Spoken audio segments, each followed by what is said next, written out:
meus amigos do primeiro ano, tudo bem? Então vamos trabalhar neste vídeo os ácidos nucleicos, beleza? Então, estamos para vocês se relacionarem, para vocês entenderem, falando ainda das moléculas orgânicas. Então nós tratamos das diversas moléculas orgânicas. Lembra que eu dividi inorgânicas, que a água era o principal, né?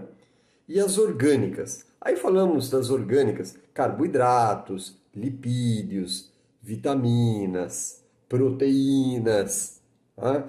Das proteínas nós fizemos uma sequência muito grande, né? Já desde a primeira apostila e continuamos agora nesse segundo caderno, no segundo bimestre, né? Ainda falando de proteínas, os anticorpos, material estrutural, as enzimas, muito bom.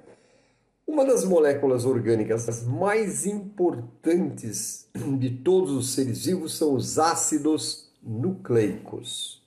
E os ácidos nucleicos são dois principais, DNA e RNA. Vamos ver o que significa cada uma dessas siglas. Aliás, siglas essas que estão em inglês.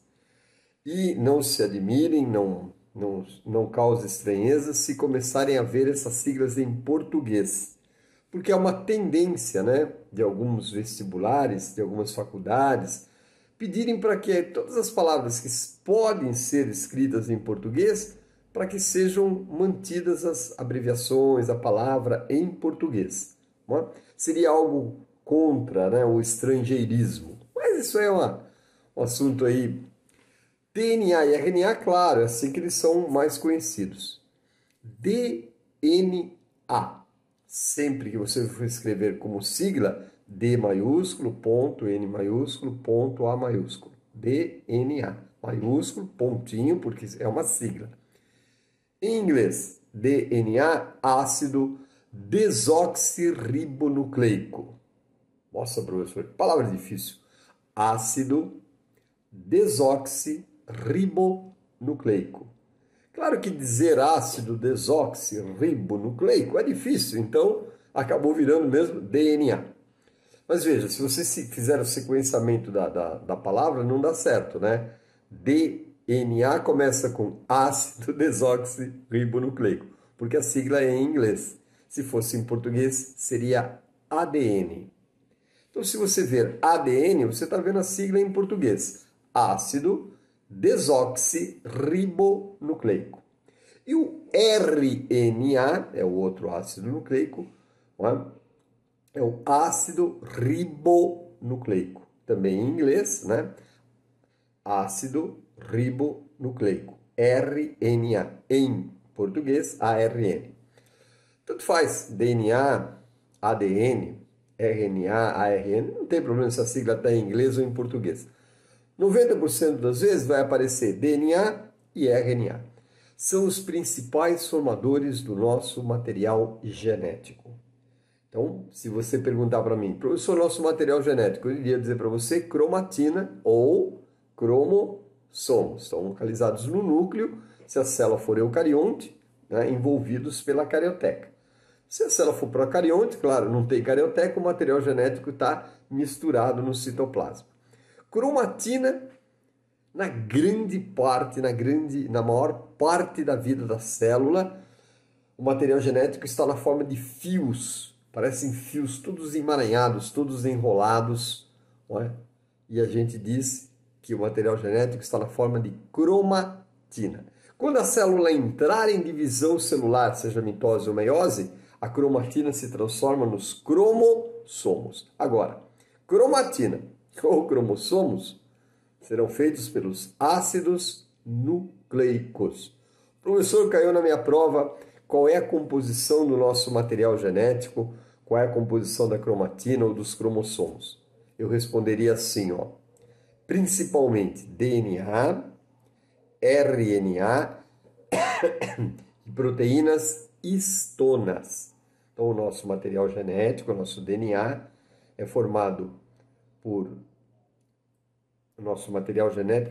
DNA, RNA e proteínas histonas. O grande ícone é o DNA, claro. DNA é o principal formador do material genético. E o RNA é o outro ácido nucleico também muito importante. A primeira coisa que eu vou citar são características da estrutura do material genético. Elas têm todas as características de uma determinada espécie, de um determinado ser vivo. Então, o nosso material genético tem todas as nossas características. Por isso, aquela brincadeira que todo biólogo faz. Os cromossomos dizem como somos. Não é? Os cromossomos dizem como somos. No material genético está gravado, está impresso todos os nossos genes. Genes são nossas características. Genes para cabelo, genes para o olho, genes para a nossa altura, genes para o nosso grupo sanguíneo, genes para a cor da nossa pele, gene para a estrutura dos nossos ossos, genes para o nosso, como se formará o intestino, genes como será a nossa orelha, enfim, absolutamente todas as nossas características, e essas características são hereditárias, são determinadas pelo nosso material genético, cromatina, ou se você preferir, cromossomos. Professor, eu ouço muito mais falar de cromossomos, que é justamente a forma de qual se estuda o material genético, é na forma de cromossomos. Ele passa a maior parte do tempo na célula na forma de cromatina, mas é estudado na forma de cromossomos. E é por isso que você ouve muito mais falar nos cromossomos do que cromatina. Por falar nisso, o número é muito importante. O número de cromossomos é típico e característica da nossa espécie, de cada espécie, portanto. No nosso caso, são 46 cromossomos.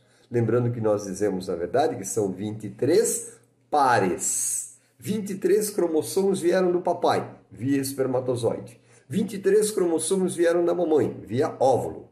Quando o espermatozoide fecunda o óvulo, forma o ovo zigoto com 46 cromossomos. Mas nós vamos falar muito de DNA, tá? Porque é uma estrutura extremamente importante. Então, faremos vários vídeos sobre o DNA. Esse foi o primeiro só.